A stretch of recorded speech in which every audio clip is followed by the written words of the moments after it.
माटी काम पाई दुई परिवार मध्यरे मारपिट। माटी काम को नहीं हेला तुमुल कांड।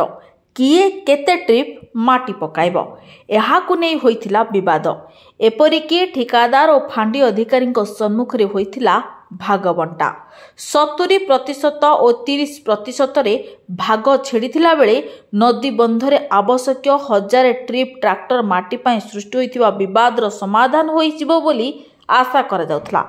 चुक्ति को खिलाफ करी अधिक 25 ट्रिप माटी को नहीं पुणी सृष्टि होइथिला विवाद एते उग्र रूप नेला जे ठिकादार ठारू माटी काम करुथिबा दुई प्रमुख दल मध्यरे होइथिबा गंडगोल नेइथिला उग्र रूप।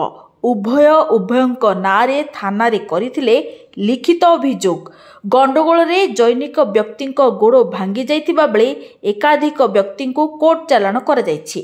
सूचना अनुसार डेलांग जलसेचन विभाग अधीन रे प्राय 2.5 किलोमीटर दया नदी रे माटी काम पाई प्राय 2.5 कोटी टंकार टेंडर रे काम करा जाइथिला।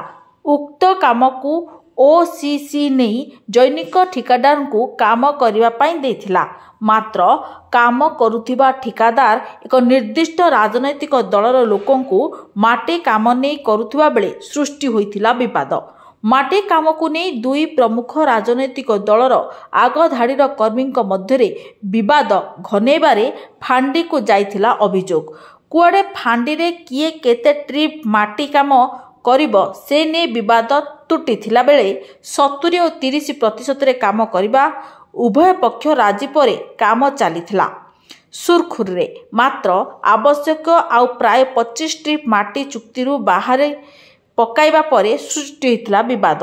तेबे प्रश्न उठिछि जलसेचन विभाग अधीन थिबा एही नदीबंधर काम ओसीसी को हस्तांतर कराजिबा परे ओसीसी जैनिक ठिकादार को काम देबा और जैनिक ठिकादार राजनैतिक व्यक्ति विशेष को माटी काम देबा कामरे केते स्वच्छता रहुथिबा ताहा अनुमान कर जाउछि। एथुरु गोटिए कथा सरकारी कमाल दरिया में डाल। पुरीरु प्रशांत महाराणा का रिपोर्ट चर्चा न्यूज।